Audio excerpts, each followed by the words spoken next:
Buenos días, mi nombre es Mario Di Blasi Regner, soy profesor en la Facultad Regional Pacheco de la Universidad Tecnológica Nacional en Argentina y hoy voy a exponer mi investigación. El título de la presentación es Articulación entre los enfoques sintético y analítico, un estudio sobre cónicas a nivel superior. Nosotros trabajamos desde hace varios años en la materia que yo dicto, que es álgebra y geometría analítica, en un curso de primer año de carrera de ingeniería, y teníamos un problema que era este que resume el título de la exposición, que es la articulación entre los enfoques sintéticos y analíticos. Nosotros veíamos en nuestra tarea docente que los alumnos, por el plan de estudios, por cómo está organizada la enseñanza en nuestra universidad, no articulaban estos dos enfoques frente a la necesidad de resolver problemas ya sea de álgebra o de geometría analítica o problemas de aplicación a la ingeniería. Allí se originó esta investigación en ese problema y buscando la forma de enfrentarlo nos encontramos con la posibilidad de explorar que la modelización algebraica con parámetros podía ser una forma de lograr esa articulación entre ambos enfoques. Nosotros ya hacía varios años que veníamos trabajando con sistemas informáticos, usábamos el Matemática, luego usamos el GeoGebra. Nuestros alumnos estaban acostumbrados a trabajar en entornos informáticos, con lo cual nos pareció que la modelización algebraica con parámetros unida con el uso de las TIC podía ser la forma de lograr esta articulación. Por un lado teníamos entonces las técnicas de la geometría sintética, nuestros alumnos las conocían, habíamos trabajado ya con ellas, y por otro lado también las técnicas de la geometría analítica, pero que temporalmente en sus estudios aparecían temporalmente separadas, con lo cual, tomando como marco de referencia la TAD, que también era un marco en el que estábamos habituados a trabajar, pensamos que podíamos postular que la insuficiencia de las técnicas de la geometría sintética podrían ser la razón de ser de la geometría analítica. ¿Qué quiere decir que las técnicas de la geometría sintética o la insuficiencia de las técnicas de la geometría sintética sean la razón de ser de la geometría analítica? Bien, nos pusimos a analizar cuáles eran las razones históricas que motivaron su estudio, cuáles son las situaciones problemáticas a las que responde esta nueva organización matemática que se va a construir y qué situaciones problemáticas emergían que antes no era posible formular. Cuando con esa hipótesis, convencidos de que esa podía ser una posible razón de ser para la geometría analítica, planteamos nuestro problema docente. Para la TAD, cuando uno habla de problema docente, habla de este problema que tenemos cuando nos preguntamos qué tenemos que enseñar y cómo tenemos que enseñarlo, ¿sí? Desde el enfoque de la TAD, cómo lograr que los conocimientos matemáticos de la geometría sintética y analítica relacionados con las cónicas no se presenten desarticulados en un curso de álgebra y geometría analítica del primer año de una carrera de ingeniería, es un problema docente, no es un problema de investigación. Tuvimos que delimitar cuál era el fenómeno didáctico, que es la discontinuidad entre la geometría sintética y la analítica, y una vez que teníamos este problema docente y este fenómeno didáctico identificado, pudimos definir cuál era nuestro problema de investigación. Nuestro problema de investigación es qué tipo de organización didáctica posibilita que la insuficiencia de las técnicas de la geometría sintética aparezca como la razón de ser de las técnicas de la geometría analítica. ¿Cuáles fueron las preguntas centrales? Tuvimos muchas otras que fuimos modificando y readecuando a lo largo de la investigación, pero yo podría resumir las preguntas que orientaron la investigación en estas que voy a presentar ahora. ¿Cómo favorecer para cónicas la articulación entre los abordajes sintético y analítico? ¿Hay algún predominio en los estudiantes de un abordaje sintético o analítico de las cónicas? La articulación entre ambos enfoques ¿Es advertido por los estudiantes o son considerados dos contenidos independientes entre sí? ¿Cómo afecta la relación estudiante-saber, cónicas en este caso, la incorporación de un asistente geométrico dinámico en la clase de álgebra y geometría analítica? ¿Cómo se codeterminan el uso de un asistente geométrico y del lápiz y papel en la adquisición del conocimiento por los alumnos? En nuestro caso particular, el asistente geométrico del que hablamos es GeoGebra, que nosotros hemos adoptado hace varios años en nuestra universidad por muchas razones, por las capacidades que tiene el programa y también por el hecho de que sea un software gratuito. Se advierte en los estudiantes evolución en el uso de los asistentes geométricos, tanto en la decisión de apelar a ellos como en la reflexión de para qué les ha sido o no útil, cuáles son sus alcances, cómo lo utiliza, etc. Esta pregunta nos llevó a incursionar o a utilizar otro enfoque de educación matemática, que es el de la enfoque instrumental. Fundamentalmente usamos conceptos de ese enfoque como el de génesis instrumental. ¿Cuál fue la metodología de investigación?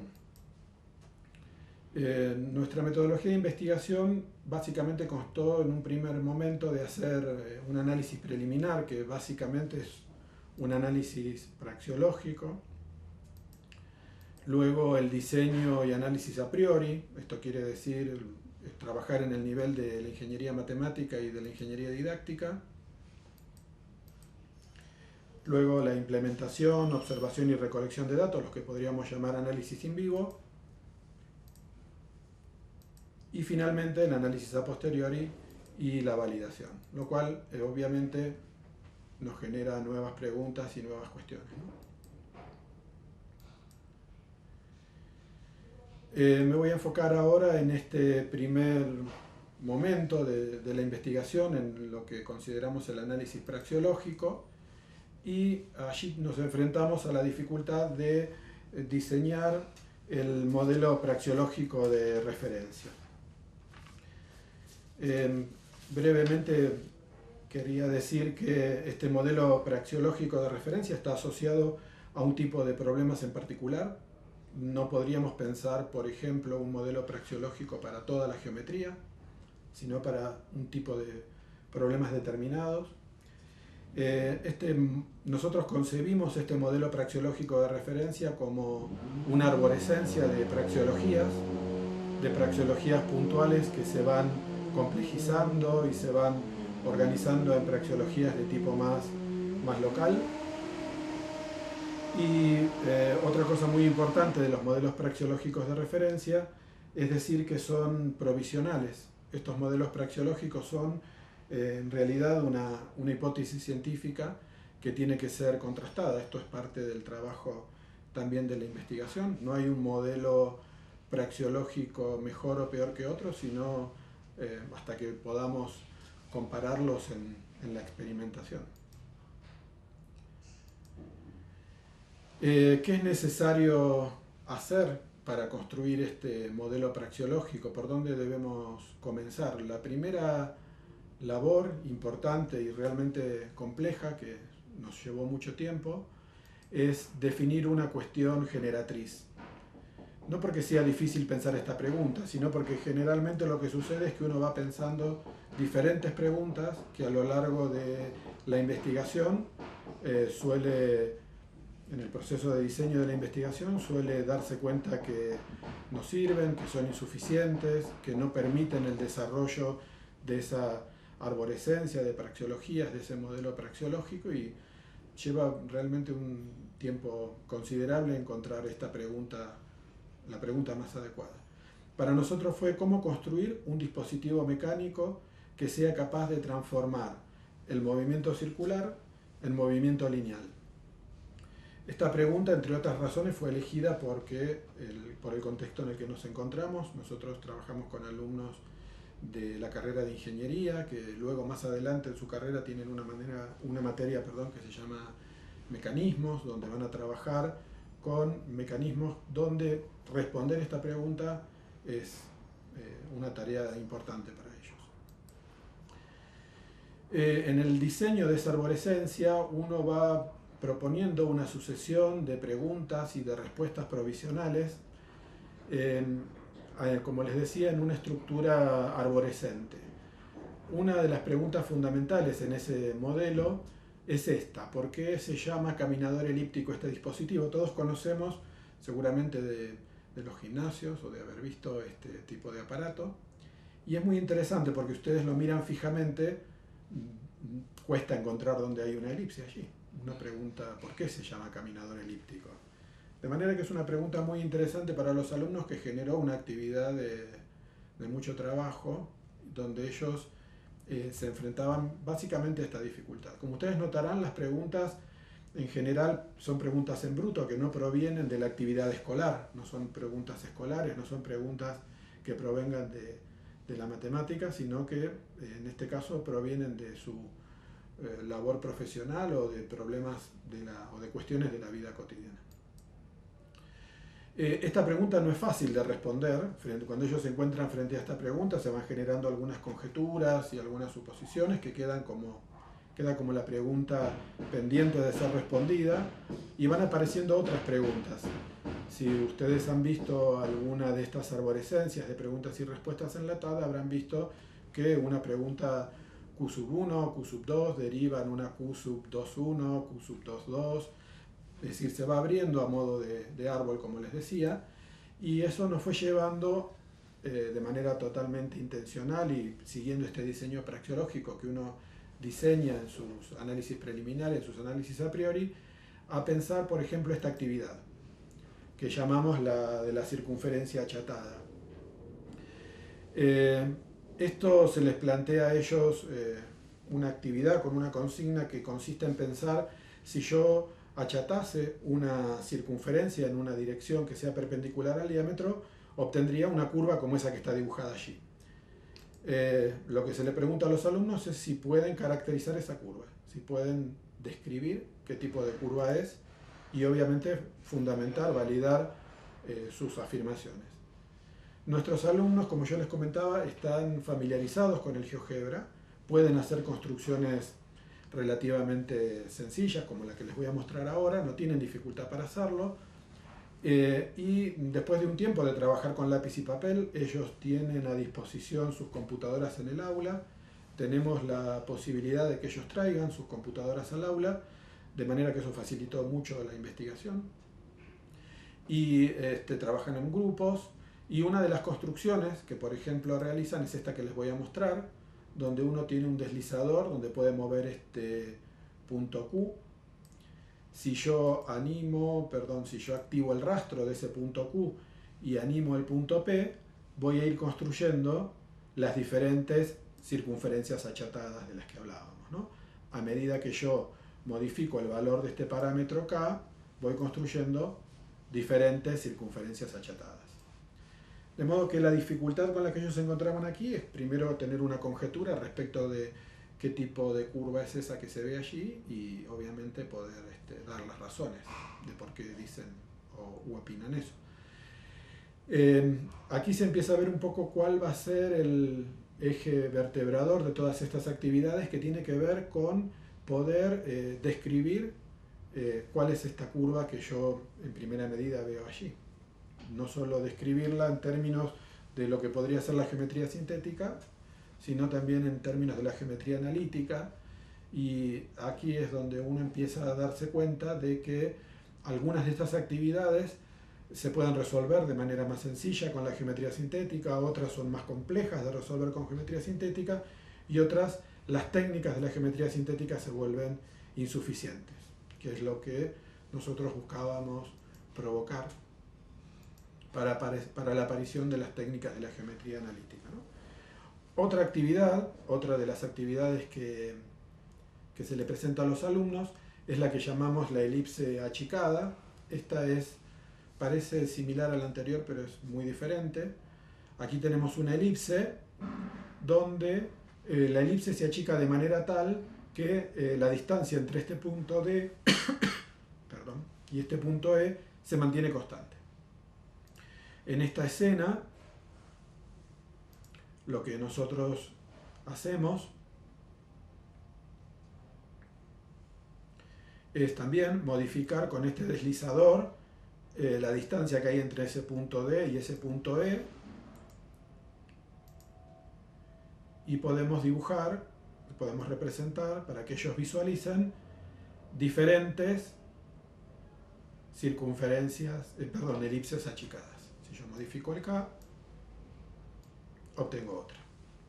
De nuevo, la pregunta es si esta elipse achicada ahora sigue siendo una elipse o no. En primera medida, ellos abordan estos problemas con la tecnología que quieran. En general, lo que sucede es que comienzan a trabajar en lápiz y papel y luego trabajan también con GeoGebra.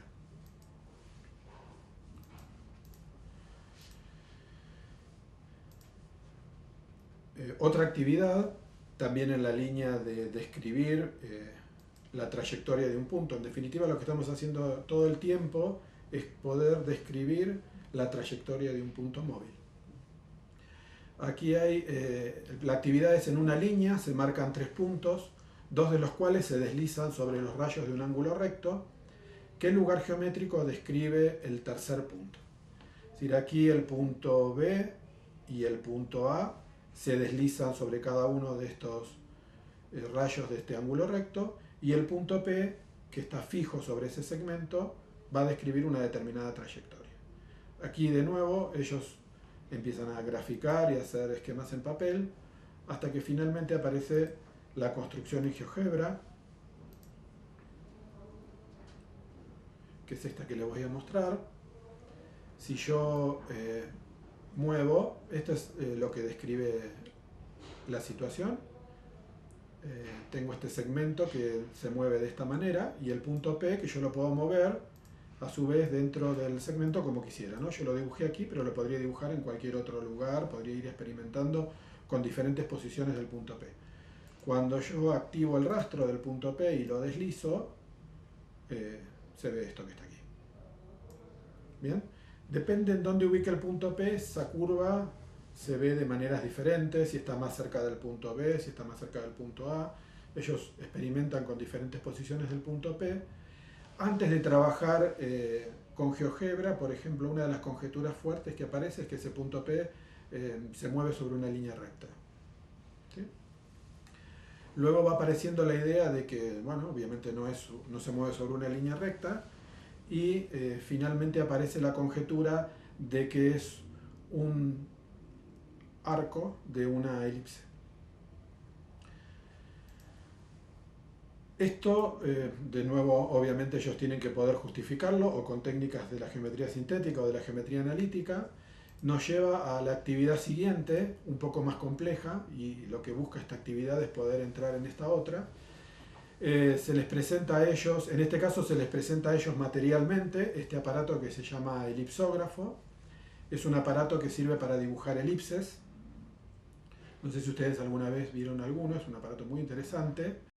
Nosotros se lo presentamos a ellos materialmente, hacemos que experimenten con el aparato, y luego construyen en papel, como se ve allí, este aparato se apoya sobre un papel, y construyen sobre papel diferentes elipses. Yo les querría mostrar aquí con un video cómo funciona este aparato y las posibilidades muy interesantes que nos dio para trabajar con esto de describir la trayectoria de un punto. Así funciona el elipsógrafo.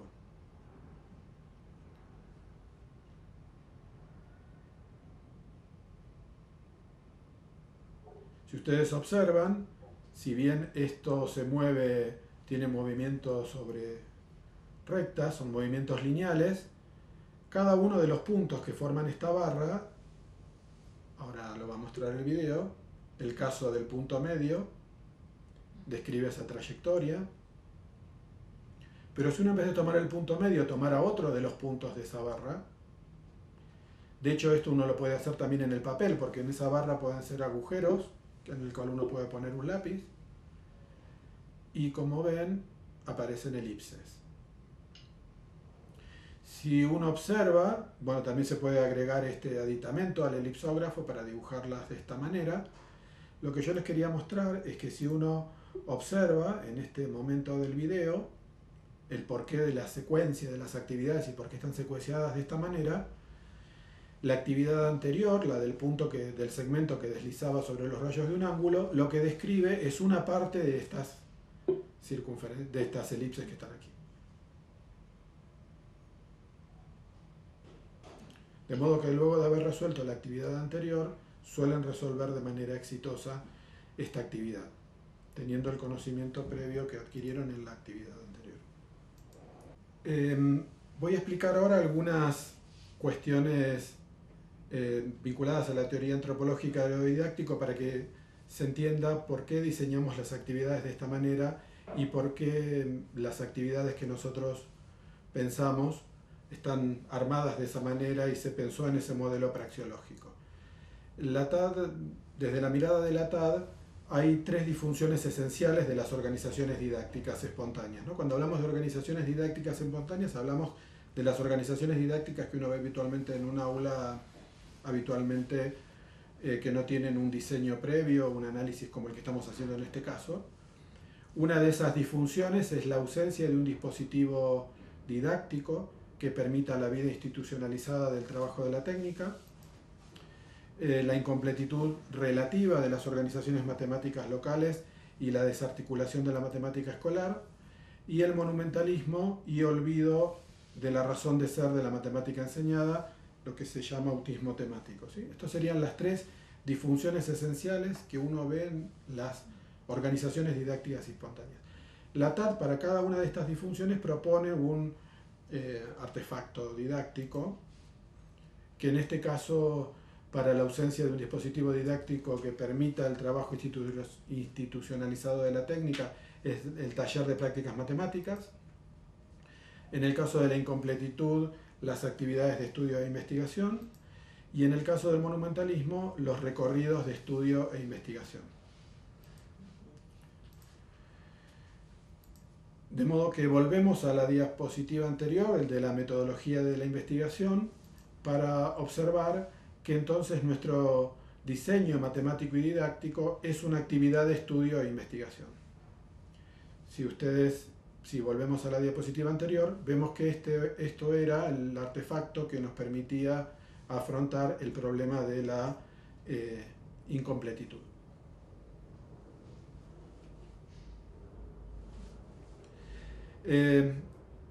¿Cómo trabajamos nosotros? Habitualmente en una clase de la universidad hay clases de teoría y clases de práctica, o unas clases donde aparecen teoría y práctica combinadas, pero la innovación es la incorporación de un taller de prácticas matemáticas que no sucede ni en la clase de teoría ni en la clase de práctica, sucede en un momento diferente, donde en la clase de teoría los momentos, según la TAD, según la teoría antropológica de lo didáctico, que aparecen presentes son el momento del primer encuentro, el tecnológico teórico, el momento de la institucionalización. En la clase de problemas, el momento exploratorio, y en el taller de prácticas matemáticas, el momento del trabajo de la técnica. Todos estos se articulan o resultan estar articulados por el momento de evaluación. A esta estructura o a esta forma de pensar el trabajo didáctico, la organización didáctica, es lo que llamamos una organización matemática local. Esta organización matemática local resulta de organizaciones matemáticas puntuales que tienen una tecnología en común, que comparten una misma tecnología. Yo les voy a mostrar ahora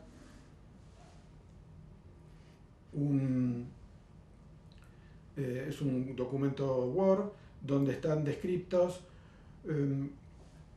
los momentos didácticos que debería transitar para poder decir que mi organización matemática local es relativamente completa.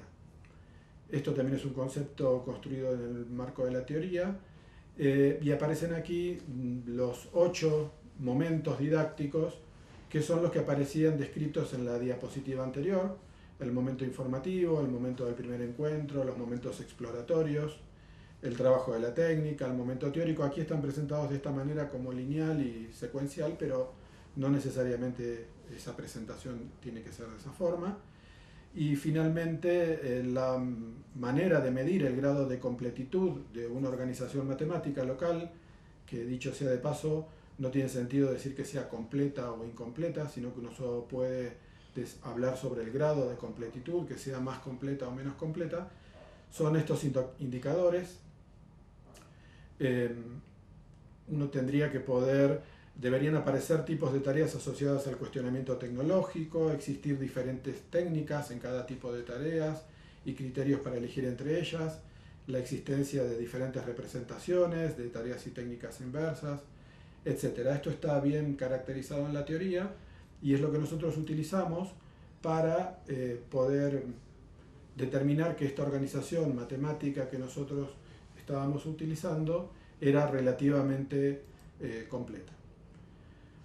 Bueno, finalmente siempre la idea es no perder de vista la cuestión generatriz, que era cómo transformar un movimiento circular en un movimiento lineal. Entonces volvemos a nuestra segunda o tercera pregunta en nuestro diseño, que era ¿dónde está la elipse?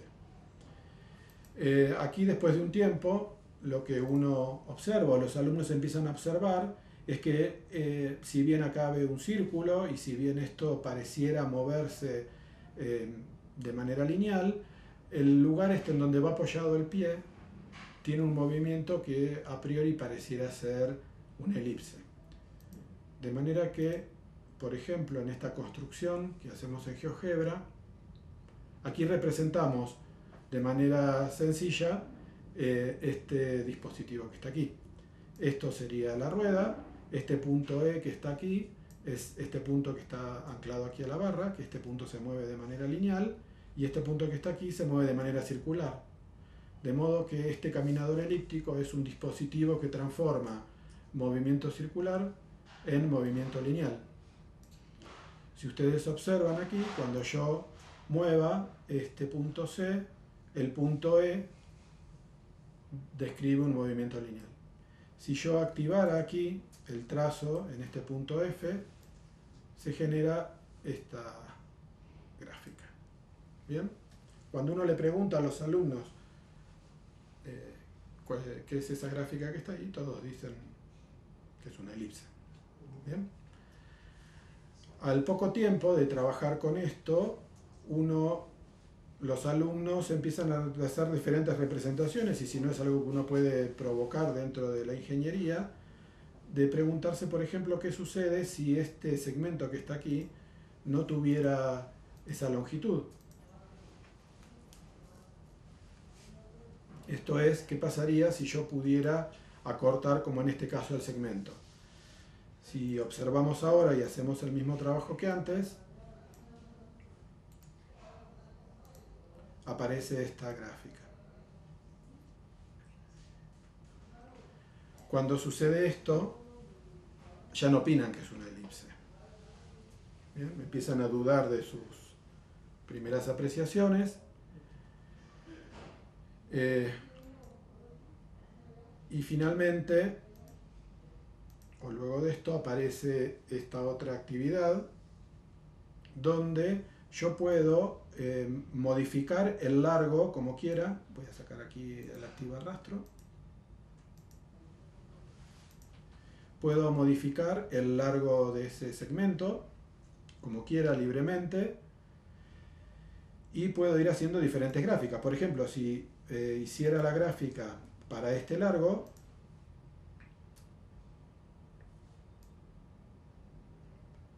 vería esto, pero en cambio,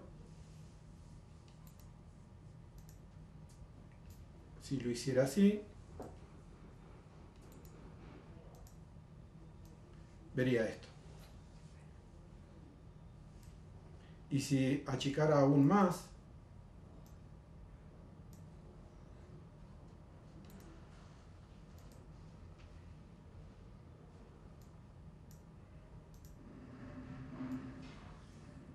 por ejemplo allí,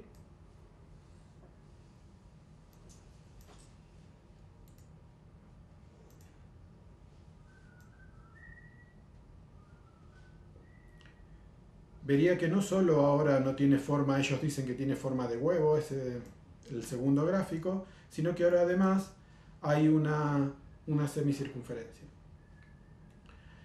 ¿Qué sucede aquí cuando ellos intentan validar o justificar sus observaciones?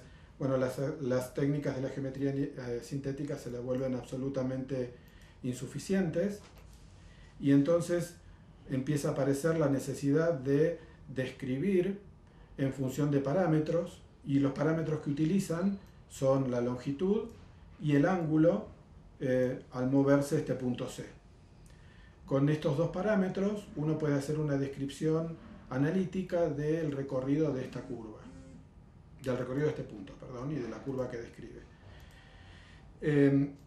Esto